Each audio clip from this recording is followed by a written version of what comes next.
उत्तर प्रदेश के मुख्यमंत्री योगी आदित्यनाथ के नेतृत्व में प्रदेश में खाद्यान्न आपूर्ति को बेहतर बनाने और भंडारण को सुरक्षित रखने के लिए अत्याधुनिक अन्नपूर्णा भवनों का निर्माण कार्य प्रगति पर है। इन भवनों का उद्देश्य राशन वितरण प्रणाली को स्थायी और प्रभावी बनाना है, जिससे कोटेदार के बदलने पर भी राशन दुकानों की स्थिरता बनी है। अन्नपूर्णा भवन योजना के तहत प्रदेश में अब तक 3,534 नई उचित दर की दुकानों का निर्माण पूरा कर लिया है और 2000 से भवन निर्माणाधीन है। वित्तीय वर्ष 2025 से 26 के बजट में इस परियोजना के लिए 200 करोड़ रुपए का प्रावधान किया गया। योगी सरकार का उद्देश्य इन भवनों को ग्रामीण और शहरी क्षेत्रों में एक बहुउद्देश्य केंद्र के रूप में विकसित करना है। यहाँ की सुविधाएं लोगों की रोजमर्रा की जरूरतों को पूरा करने के साथ साथ उनकी सामाजिक और आर्थिक स्थिति में सुधार लाने में सहायक होंगी। मनरेगा के तहत इन भवनों का निर्माण किया जा रहा है। ये भवन न केवल खाद्यान्न भंडारण के लिए उपयोगी होगी, बल्कि उचित दर की दुकानों के लिए संचालन के लिए भी सहायक होंगी। ग्राम पंचायतों में सरकारी जमीन पर बनाई जा रही इन अन्नपूर्णा भवनों में एक हॉल, प्रतीक्षालय और जनसेवा केंद्र जैसी सुविधाएं भी शामिल हैं। वित्तीय वर्ष 2025 से 26 से अन्नपूर्णा भवनों की संख्या बढ़ाने के लिए मनरेगा के अतिरिक्त विभागीय बजट से आवश्यक धनराशि की व्यवस्था की जाएगी। योगी सरकार ने इस परियोजना के लिए बजट में 200 करोड़ रुपए का प्रावधान किया गया है। अन्नपूर्णा भवनों में उपलब्ध होंगी कई अतिरिक्त सेवाएं। अन्नपूर्णा भवनों का उद्देश्य ग्रामीण और शहरी दोनों क्षेत्रों में खाद्यान्न आपूर्ति की प्रक्रिया को सुगम बनाना है। पहले उचित दर की दुकानें अक्सर संकरी गलियों में स्थित होती थी, जिससे खाद्यान्न आपूर्ति वाहन और ग्राहकों को कठिनाइयां होती थी। अब इन भवनों के विकसित होने से खाद्यान्न वाहन और आम जनता की पहुंच सुगम हो गई है। अन्नपूर्णा भवन न केवल खाद्यान्न आपूर्ति का केंद्र होगा, बल्कि यहाँ अन्य जन सुविधाएं भी प्रदान की जाएंगी। भवन में स्टोर के लिए 2 अलग अलग कक्ष बनाए जा रहे हैं। एक कक्ष में सरकारी राशन का भंडारण होगा, जबकि दूसरे कक्ष में कॉमन सर्विस सेंटर संचालित किया जाएगा। इस केंद्र से जन्म, मृत्यु, आय और जाति प्रमाण पत्र जैसी सेवाएं उपलब्ध कराई जाएंगी। इसके अलावा भवनों में जनरल स्टोर और कम्युनिटी सर्विस सेंटर का संचालन भी किया जाएगा। यहाँ बिजली बिल भुगतान, ब्रॉडबैंड सेवा, सस्ती जेनेरिक दवाएं और रोजमर्रा की आवश्यक वस्तुओं की बिक्री की सुविधा भी होगी। ये व्यवस्था लोगों के जीवन को सरल बनाने के साथ साथ सरकारी योजनाओं को भी प्रभावी ढंग से लागू करेगी।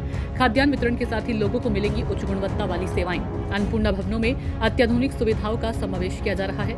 इन भवनों में सीसीटीवी कैमरों और इंटरनेट की व्यवस्था भी होगी, जिससे पारदर्शिता और सुरक्षा सुनिश्चित हो सकेगी। नए भवनों के निर्माण के लिए सभी पूर्ति निरीक्षकों को निर्देश दिए गए कि वे उपयुक्त भूमि का चयन शीघ्र करें। जैसे ही भूमि का चयन पूरा होगा, निर्माण कार्य आरंभ कर दिया जाएगा।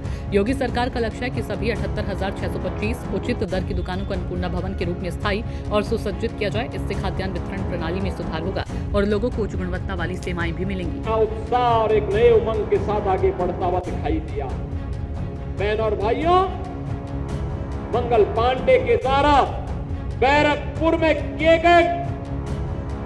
शुरू किया गया अभियान कहीं मेरठ के अंदर, कहीं झांसी के अंदर, कहीं बिठूर के अंदर, कहीं बलिया और गोरखपुर के अंदर, कहीं लखनऊ के अंदर और कहीं पे राजा नरपत सिंह के नेतृत्व में हरदोई के अंदर यह अभियान आगे बढ़ा। याद करिए क्या जज्बा था। जिससे पूछो, जहां पूछो, मंगल पांडे से जब पूछा गया था कि आखिर तुम तो ब्रिटिश सेना के हिस्से हो, क्यों आजादी की बात करते हो, उन्होंने कहा रखो अपनी नौकरी, मेरा देश स्वतंत्र होना चाहिए, भारत माता की आन, मान और शान की रक्षा होनी चाहिए।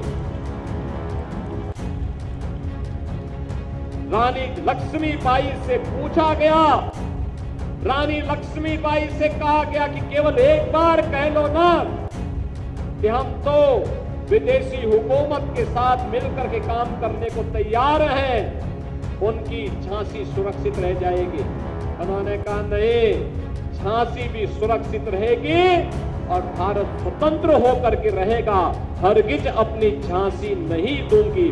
और इसीलिए तो हर भारतीय के मुंह से निकल पड़ा, खूब लड़ी मर्दानी, वो तो झांसी वाली रानी थी।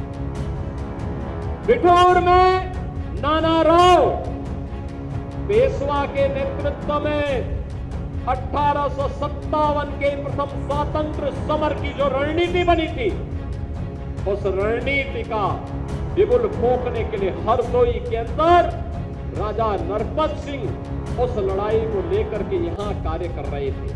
और आज हम जिस स्थान पर हैं, ये उनका दुर्ग कहलाता है।